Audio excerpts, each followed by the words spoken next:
ข้าวของเพิ่นฮะแล้วคือมาอยู่นี่เป็นคนเขมรคนเขมรน้ำมันเมนเพิ่นมาอยู่นี่ตะลนแล้วบ่เขมรเรามาอยู่จนเป็นคนลาวเลยเป็นคนลาวเป็นคนลาวแล้วมาอยู่แต่15-16 ปีผมเราแต่ยังน้อยอยู่ยังนะดีใหญ่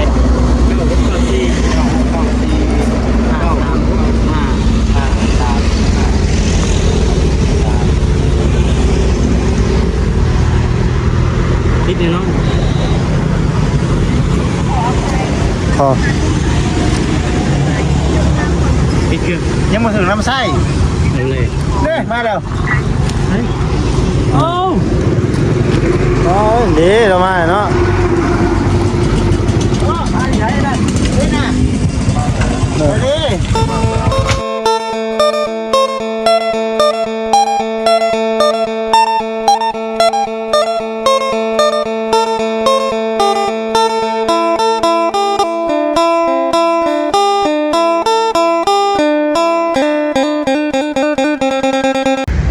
โดยกับสบายดีสวัสดีพ่อแม่พี่น้อง FC กันเบิดสุขุสุคนเด้อพี่น้องเด้อเนาะว่าซิวในหรือว่าต่างประเทศพี่น้องเอ้ยก็ยินดีต้อนรับเข้าสู่ช่องของเบานาหรือว่าเบานาสตูดิโอเนาะพี่น้องเนาะมื้อนี้ก็ยามค่ำยามแลงพี่น้องเอ้ยเนาะพะโธ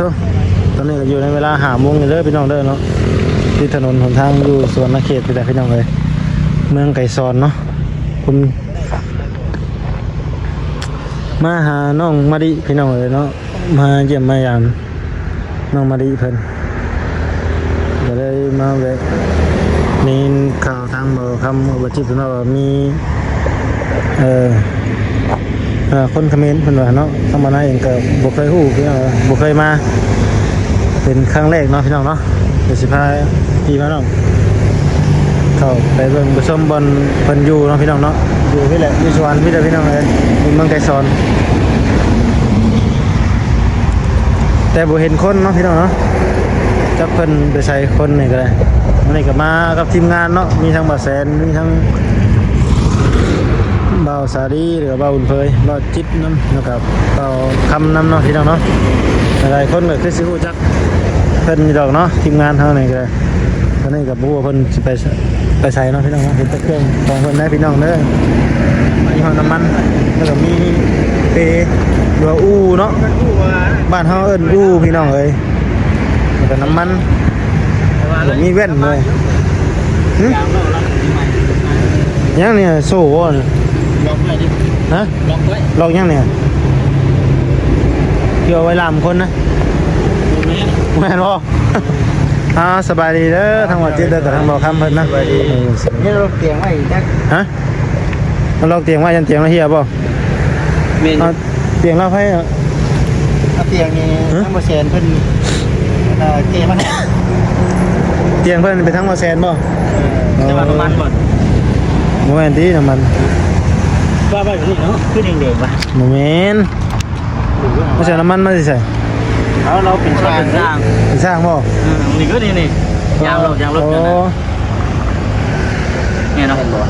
มันคือเปื้อนแน่พี่น้องเป็นช่างไปได้เรื่องราวของเพิ่นฮะแล้วคือมาอยู่นี่เป็นคนเขมรคนเขมรน้ำมันเมนเพิ่นมาอยู่นี่ตะลนแล้วบ่เขมรเรามาอยู่จนเป็นคนลาวเลยเป็นคนลาวแล้วมาอยู่แต่15-16 ปีผมเราแต่ยังน้อยอยู่มีผู้ใหญ่มีทั้งในเตียงแม่เพิ่นมาสดช่วยนี่บัดนี้ก็เลยเบะของเราใหญ่ไปใช้นะเพราะว่าย่านเจ้าของที่นี่เพิ่นเขาบอกให้ย้ายเนาะปกติเราอยู่นี่บ่กลับมาอยู่ยางยังไม่ได้เก็บเพิ่นเป็นช่างบ่นี่เราอาชีพเด้อาชีพเพิ่นอาชีพเราพอได้เอาตัวรอดพอได้เอาตัวรอดก็ยังดีแต่มีอาชีพเนาะเป็นช่างซ่อมรถพวกรถจักรนี่ดิจักรรถใหญ่ได้เบิดบ่ช่างบ่ได้แล้วนี่แต่รถจักรลองดูโอ้บ่เห็นหยังเลยมัวเลยมันเราเบิ่งบ่เห็นเด้โอ้เป็นตาเนี่ยบินหัวเลยบินหัวแท้ ว่นตาพี่น้องเลยเนาะ แต่ขยาย ถ้าเราไปใส่ เอ้ยเนาะ อันนี้มาครั้งแรกพี่น้องเอ้ยยังบ่ฮู้นำซื้อเพิ่นได้ จัก เอาซื้อหยังเหรอ แล้วชื่อนี่อะไรบ่ครับ คเมน ชื่อยังติ๊กชื่อยังไรโมเมนต์ไรโมเมนต์ชกบอก เห็นแต่เครื่องคองเนาะพี่น้องเอ้ยจักเราไปใส่หลายๆคนหลายๆท่านก็คือสิฮู้สิเห็นในหลายๆช่องบ่จิเพิ่นแล้วก็เจะเคยมาถ่ายอยู่ติ เฮ้ยเคยอยู่ เออ มาถ่ายอยู่ หลายๆท่านหลาย FC คือสิฮู้สิเห็นเพิ่นอยู่ดอกเนาะว่ามีหลายช่องมาถ่ายเพิ่นอยู่เด้อพี่น้องเอ้ยเนาะฮะ พี่แล้วนอนอย่างนี้พี่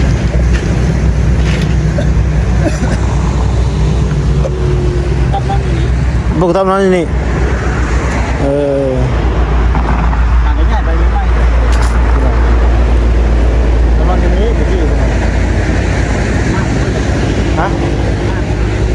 เออนั่งเบิดเลยเนาะเห็นแต่ไม้พี่น้องเอ้ยเนาะดูแต่ไม้ง่ายไปแล้วพี่น้องสงสัยง่าย เจ้าของที่ เรามาอยู่อาศัยที่เขาบ่นี่ อายุดิน อาศัยอยู่ที่ดินเขาเจ้าพี่น้องเอ้ย เล่นแม่เล่นผม อืมเนาะก็ให้ง่ายแล้วพวกนี้ก็เป็นที่ของเขาเจ้าเด้พี่น้องเอ้ย โกงคนเครื่องคนของไปก็โดนอะไรนี่เป็นไร เราไปใส่ได้ไปเนาะแต่ที่สิไปหลายมื้อตื่นเจ้าก็เขากลายมาเห็นอยู่บ่ ตอนมากน่ะคนที่งานวัน ไปหาทางประตูของน้องมะดิพี่น้องเอ้ยเนาะเอาแสนเพิ่นไปเอาแสนมันยังบ่ได้มาพี่น้องเอ้ยก็ได้มาแวะมันก่อนก็บ่เห็นคนเดี๋ยวเรื่องของเราเองสิมาอีกอยู่เนาะพี่น้องเนาะตอนกายลงไปก็เห็นดาวเก็บเครื่องของอยู่เด้พี่น้องเอ้ยก็คือสิหาสิย้ายเนาะพี่น้องเนาะที่เขาน่าสิให้เราย้ายแล้วเบิ่งนี่เพราะเขา ว่าเพิ่งขึ้นของลุงจากรถจากลามั้ง เอ้ามี นี่ของเรา มีฮอดอูมีฮอดเปเนาะ จับไปนั่งได้ปะ บ่ได้ฮะนั่งได้เฉยเนาะ ฮะ นั่งได้เฉย นอนนั่งขาดขาดก็เท่าไหร่กันว่าจำได้ที่เราเนาะกันจริงจำได้เราเบิ่งก็ว่าอย่ามันทำสัญญาชนิดนึงอะเอากับเมื่อนะ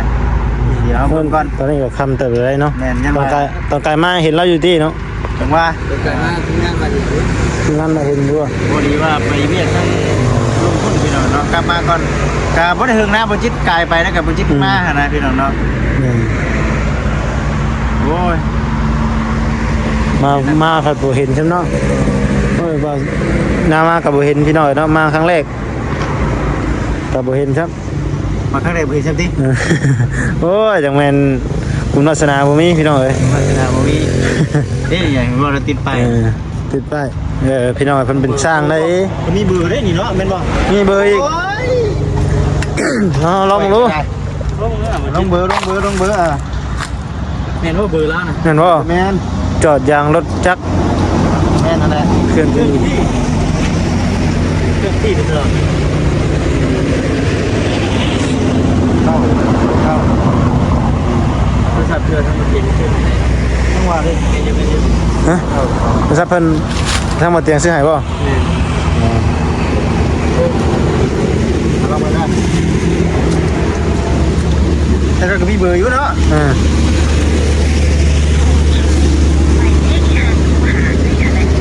สามารถติดต่อได้ เครื่อง แบตระเบิดจักร ตัวละเก้าดิเก้าละมึงเนาะ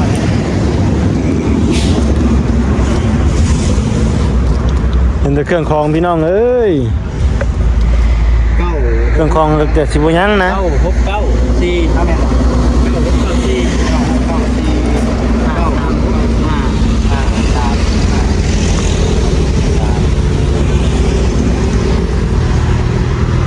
นิดนึงเนาะ พอ ปิดเครื่องยังมาถึงน้ำไส้เลยเด้มาแล้วโอ้ โอ้ยดีเรามาเนาะ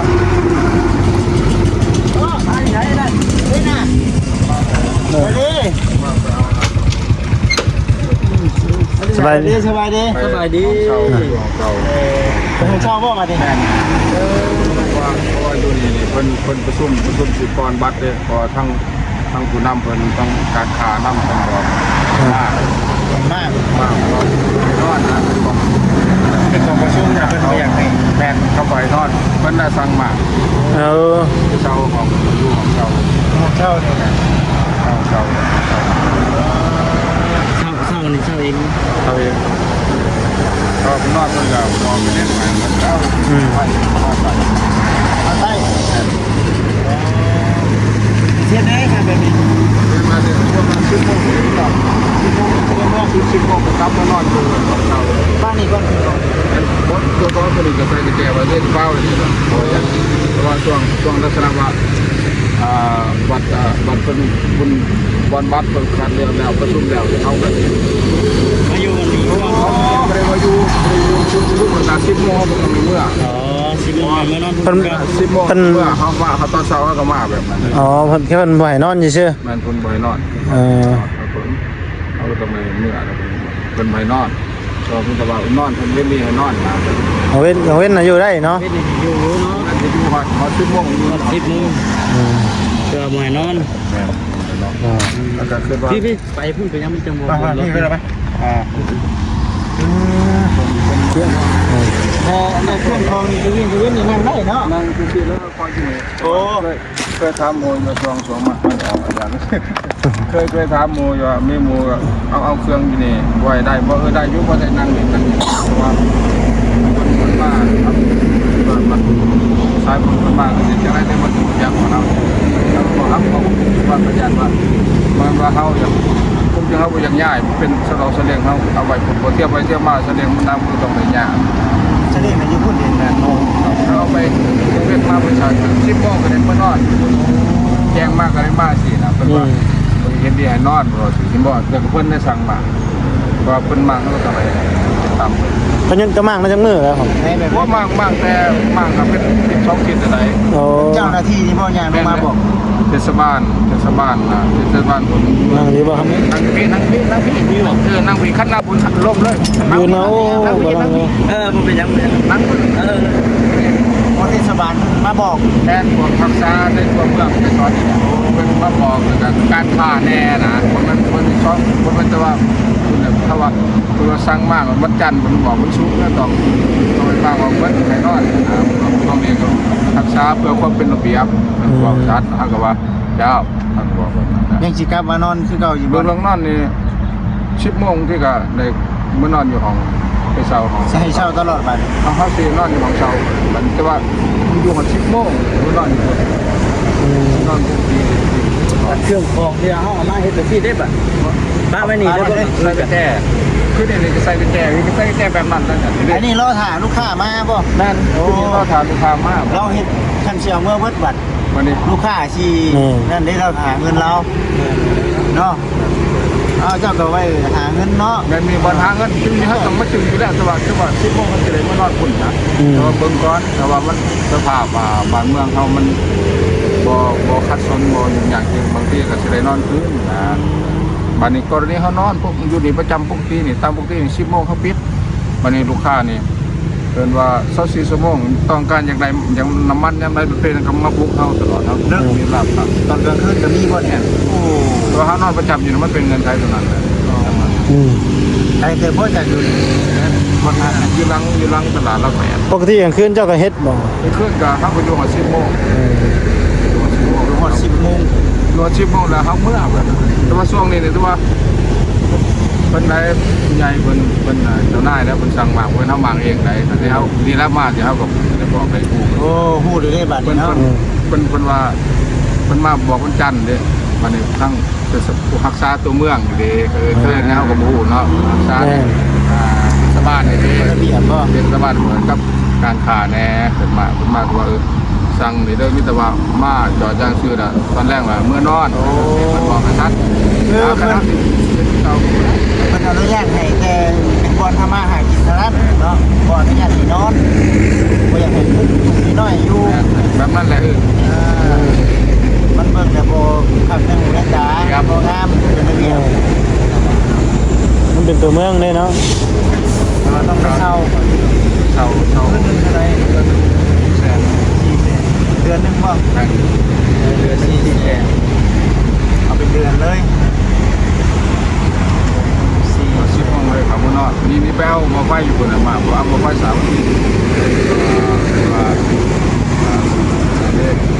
มาเล่งเด็กสามีแทนในทางต่างห้องแนวภาษาจะมันทั้งเอามาใต้ เจ้าหากะมากมื่อนี่หรือว่าหากะไปนอน มากนี่แต่ช่องผิดครับ แสดงว่าไปนอนญี่ปุ่นนอนญี่ปุ่นหลายคืนแล้วโอ้ คือว่านี่จะโดยใช้บุญบนมาเนี่ยคนสี่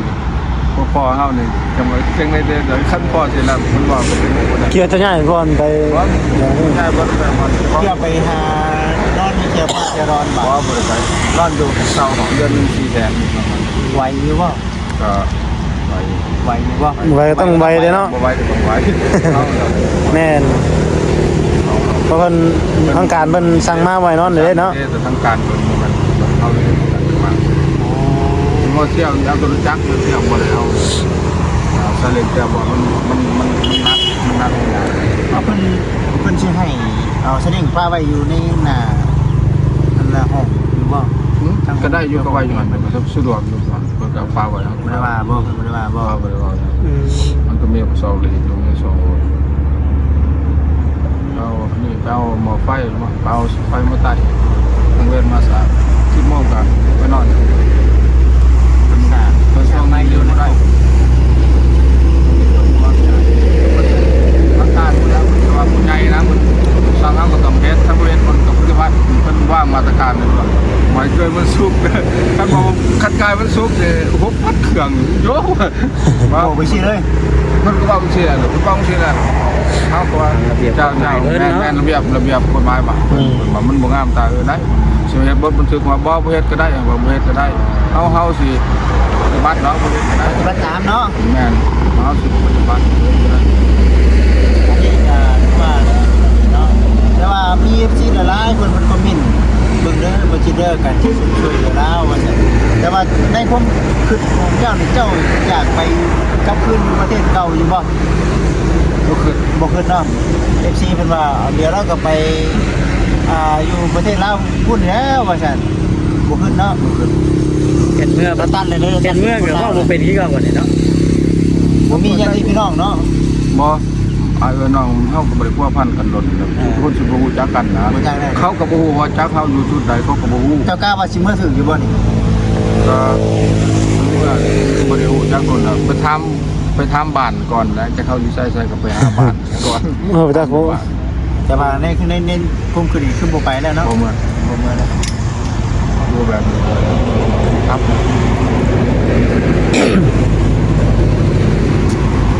วันนี้ก็ถือว่าบ่นี่น่ะยังคือเก่าพี่น้องเนาะยังคือเก่า ยังเป็น ของ ที่ทำมาหากินเนาะ คือว่าเจ้าของ ทอด มีการสั่งการ 10 โมง นี้เนาะ หรือว่า3 ทุ่มเนาะพี่น้องเนาะแล้วก็ พอหาอยู่ กลับไปนอนหอก็นอนห้องพักพี่น้อง ลงลงไปก็กับ เราไปเช่าห้องพัก หมู่ไผสากเนาะมาแม่นบ่ เดือนละ400,000เนาะพี่น้องเนาะ ได้บ่ค่าใหญ่ไปนอนอยู่พุ่นลูกค้านี่พอเขาอยู่บ่ เขามื้อนี้เห็นเขาว่านี่เขาว่า วันนี้จะคันเมื่อวานนี่ ว่าหลายกันเลย 3-4คันเดียวไป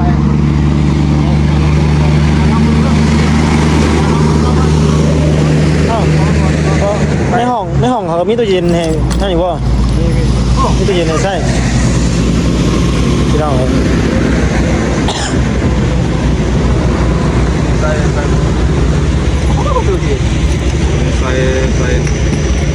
ประเทศใส่กัน อ๋อ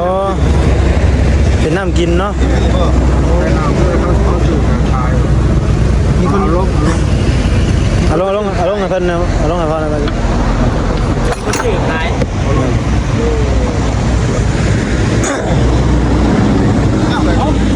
เดี๋ยวไปกิน ใส่ตู้เย็นมาใส่ ก็ลงที่เลยบ่ เลยบางอย่าง ฮะ บ่ยาวยังบ่ได้มา ตัวเขา ทีมงานบ่เสร็จ ทำงานเบาแสนเลยเนื่องจากคนที่ต่ำเนี่ยเอาเต็มท้องเบาแสนบาทเท่า บ่จิตอุทุมพร ที่นิ้วนี่แต่คนที่ต่ำต่างบางยาวไว้ตระจุด บ่จิตเด้บ่จิตเด้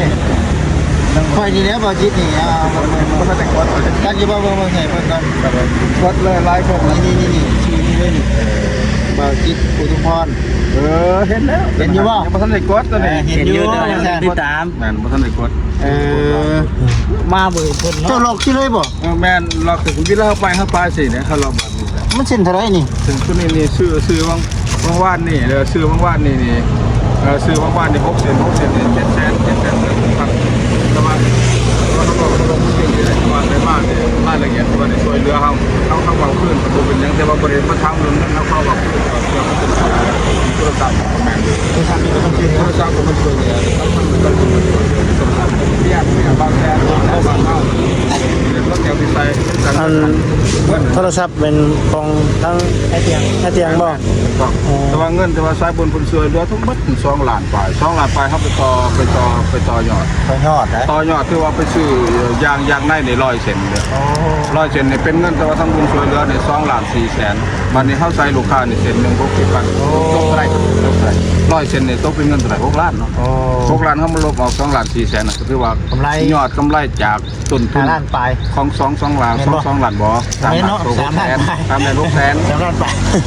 ทำไมเราคิดอะไรเป็นแน่ คือว่าทั้งช่วยเหลือทั้งว่าสายบุญช่วยเหลือนี่มันได้3 ล้าน6 แสนแม่นเขาเอาไปต่อยอดเงินนี่โทรศัพท์ จาก2ล้านมาเนาะ เอ้า100 เซนมันก็เซนหนึ่ง60,000ใช่ไหม100 เซนมันก็จะ6 ล้านเนาะ แน่น 6 ล้านก็ลบเอา2 ล้าน 4 แสนมันก็ต้นทุน2 ล้าน 4 แสนดอกกำไรเขาไปต่อยอดนี่ก็3 ล้าน 6 แสนสมมติ ไรคือ3 เพราะ ล้าน กำไรของตัวนี้เนี่ยจากกำไรของพี่น้องอันนี้ เงิน เงินนี่ถ้าว่าหมุนอยู่ในอ้อมเนี่ยเขาบ่ได้ไปซื้อกินบ่ได้ไปซื้อกินตัวเงิน โอเคเนาะ ผู้ให้50,000ก็มีสายบุญผู้ให้100,000ก็มีตั้งเราเต็มมา2 ล้านก็ให้มา2 ล้านบาทก็รวมเบิดมัน2 ล้าน 4 แสนเขาจะแจ้งไว้ตัวทำสายบุญมาประมาณบ่ได้ถามมาเยี่ยมยามถามข่าวซื้อว่าเป็นยังไงเนาะอันนี้ก็มาถึงว่าเพิ่นบ่ได้มาทวงเนาะเอาเงินนำเขาขอเว้ารายละเอียดสู่ฟังเงื่อนไขบุคลิกของเขาเขาบ่ได้เอาเงินใส่ตรงนี้เขาแจ้งให้ฮู้ขึ้นซื้ออันนี้ทั้งแจ้งทั้งพี่ทั้งน้องอย่างบ่แม่นว่าเพิ่นมาทวงเอาเงินละคำเนาะเงินนั้น2 สอบกาแข่ได้2 สอบ1 ล้าน 2 แสน2 สอบก็2 ล้าน 4 แสนได้2 ล้าน 4 แสนบัดนี้เขาไปซื้ออย่างใน100 เซน100 เซนมันเขาใส่เป็น60,000มันตกอยู่6 ล้าน6 ล้านบัดนี้เขาจะฮู้ว่ากำไรต้นทุนเท่าไหร่เขาเอา2 ล้าน 4 แสนนี่มันลบออกบัดนี้มันก็ยังอยู่3 ล้าน 6 แสนถือว่ากำไรยอดเอาไปต่อยอดได้กำไรเท่านี้แบบนั้น ทางผู้ใหญ่ว่าเงินที่ผู้ใหญ่ให้น่ะคือเอาไปให้มีมากผล เอาไปซื้อเหตุผลเขาบริจาคยังเดี๋ยวนี้ยังหมุนในตัวมันเองอยู่ของเงินอยู่ในดังกล่าวนี่โทรศัพท์มันซื้อใหม่ยังเบิด และอันนี้เนี่ยกลางคืนตอนเจ้าเมื่อเจ้า เอาเมื่อ เอากี่บาทนี่เลยนะ บ่ได้ปลาเอาเมื่อในขั้นว่าเนี่ยมันบ่ยากครับ บ่ยากนี่เนาะบ่ บ่ ยากนี่ มีนั่นก็ใส่ทานนี่เขาแป้งกับบาเดียวก็ได้ บ่ยากนี่ขนาดจะมาไปนี่ นี่เอาเมื่อเนี่ยเอาเมื่อเพราะวาดนี่ก็ใส่เศษนึงแล้วก็ใส่สเตอร์แน่มันเห็นเงินเกือบ4-5 แสนหมดได้